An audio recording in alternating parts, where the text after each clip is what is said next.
La banane, le manioc, les légumes et autres denrées alimentaires se font de plus en plus rares sur les marchés ivoiriens. Conséquence, les prix de ces produits de première nécessité ont flambé. Les prix sont souvent passés du simple au triple. Aucune région du pays n'échappe à cette triste réalité. À Kounaïri, dans la région du Béré, les femmes, premiers maillons de la chaîne de production du vivrier, se mobilisent pour faire face à cette pénurie de denrées alimentaires. Ces productrices regroupées au sein de la coopérative pour le développement du vivrier des femmes de Kounaïri se sont équipées en matériel agricole, fruit de la vente de la production de 2015. Danlou Fatou Mani, présidente de cette organisation agricole, a émis les difficultés auxquelles ces femmes sont confrontées. Accès difficile aux prêts pour le développement des activités commerciales et champêtres, manque de formation aux techniques culturelles et accès difficile au marché. Elle a appelé le gouvernement à les soutenir afin de produire abondamment en contre-saison, seule alternative de lutte contre l'insécurité alimentaire dans le pays. La coopérative pour le développement du vivrier des femmes de Kounaïri a produit plus de 500 tonnes de vivrier. Des chiffres que ces productrices se sont engagées à accroître. Cette organisation agricole féminine travaille avec 700 femmes et est implantée dans 11 villages du département de Kounaïri.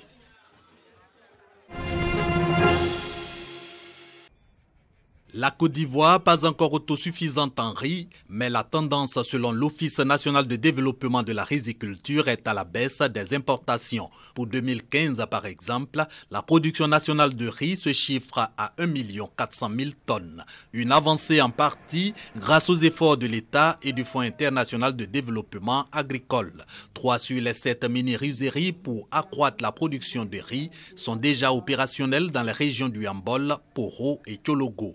Ces unités reçoivent ici des subventions pour les équipements électriques et de bureaux, la formation et le fonctionnement.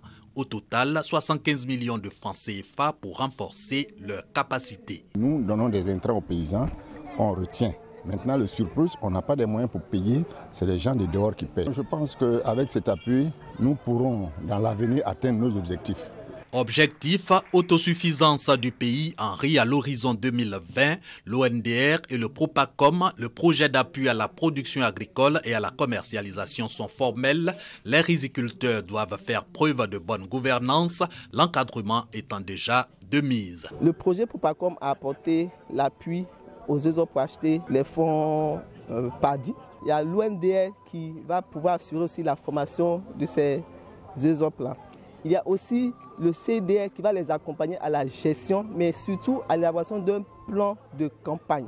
Les mini-rizeries sont des unités agricoles pilotées par des entreprises de services et organisations professionnelles, en abrégé ESOP, qui sont elles des fêtières de coopératives de riziculteurs. À leur avènement, en 2009, la Côte d'Ivoire produisait 200 000 tonnes de riz.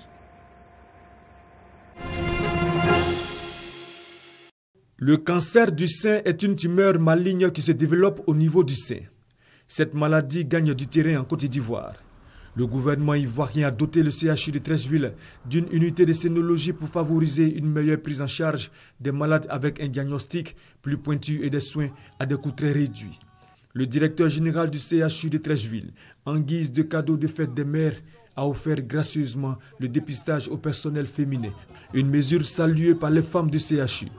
Nous sommes tellement utiles à notre pays que l'opportunité que nous donne le directeur, nous ne devons pas la laisser passer.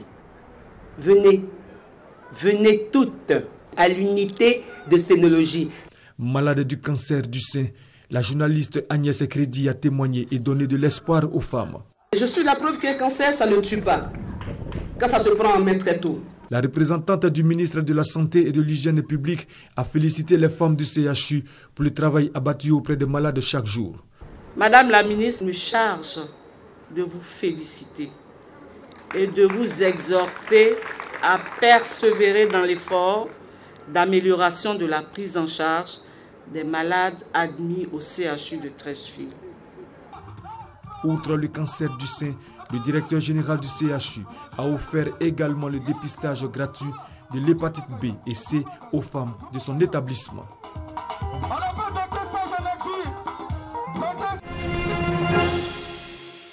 L'artisanat en Côte d'Ivoire occupe 40% de la population active. Mais ce secteur rencontre d'énormes difficultés pour sa promotion, mais aussi pour la commercialisation des produits artisanaux. Ces problèmes ne sont pas propres uniquement qu'à la Côte d'Ivoire. Plusieurs pays africains sont confrontés à la même situation. Pour faire face à ces problèmes communs, un comité de coordination pour le développement et la promotion de l'artisanat africain, CODEPA, est mis en place.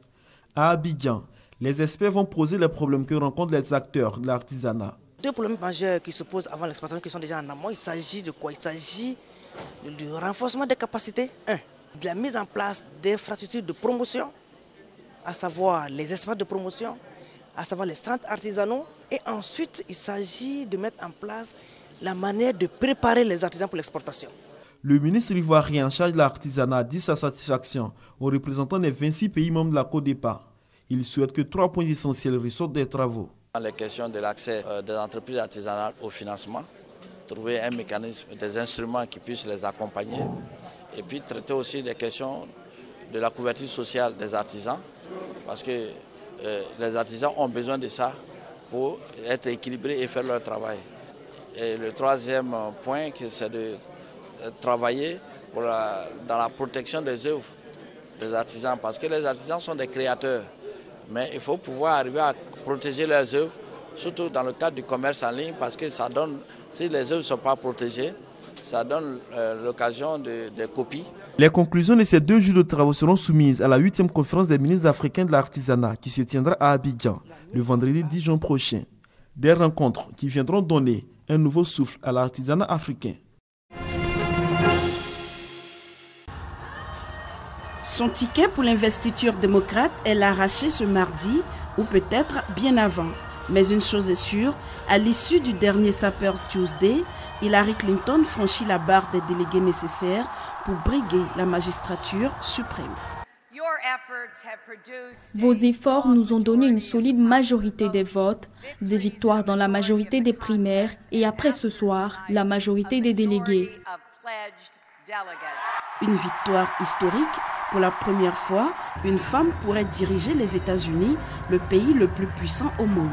Si l'ex-première dame a réussi à se défaire de son challenger, Bernie Sanders, sur le chemin qui mène à la Maison-Blanche se dresse un autre obstacle et non des moindres. Le candidat républicain Donald Trump, qui a réussi à déjouer tous les pronostics, et la candidate démocrate en est consciente. Nous pensons que nous sommes plus forts ensemble.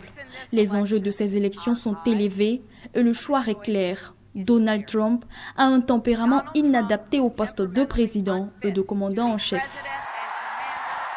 Le chassé-croisé observé entre les 2 candidats lors des primaires fait désormais place à un duel. Le sprint final pour la Maison-Blanche s'annonce épique. C'est une Roja sensiblement renouvelée qui va débarquer en France pour l'Euro. Après le fiasco du Mondial 2014, l'équipe d'Espagne, double championne d'Europe en titre, se veut un mélange entre les gloires de son âge d'or et les plus jeunes, sélectionnés pour apporter du sang neuf. L'idée, ça a été d'équilibrer l'effectif, disons, pour pouvoir parer à toute urgence. Je crois qu'avec les 23 joueurs que nous emmenons, nous sommes suffisamment couverts. Del Bosque a donc tranché, exit entre autres l'hispano-brésilien Diego Costa, recrue contestée et décevante du dernier mondial. Exit aussi Paco Alcácer, pourtant meilleur buteur espagnol pendant les qualifications pour l'Euro. Restent les cadres historiques, Casillas, Piqué, Ramos, Iniesta, Busquets, Fabregas. À leur côté, place à une nouvelle génération, régulièrement titrée dans les catégories de jeunes, comme Thiago qui joue au Bayern Munich. Faire partie des 23 pour pouvoir représenter l'Espagne dans cet Euro, c'est une fierté, un plaisir immense. Dans mon cas, après une période où je n'avais pas pu participer à d'autres compétitions, c'est doublement émouvant. Actuellement 6e au classement FIFA, l'Espagne a impressionné en phase éliminatoire avec 27 points remportés en 10 matchs. Reste à voir comment elle se défendra au sein d'un groupe D plutôt homogène et donc pas sans risque avec la République tchèque, la Turquie et la Croatie. Mais pas de quoi empêcher les joueurs d'y croire. Je suis très satisfait et plein d'espoir de pouvoir aider autant que je le pourrai. Espérons que nous ferons de grandes choses et que nous gagnerons cet Euro. Une victoire qui serait la 4e de l'histoire de la Roja et surtout une 3e consécutive après 2008 et 2012. 2 records encore jamais vus.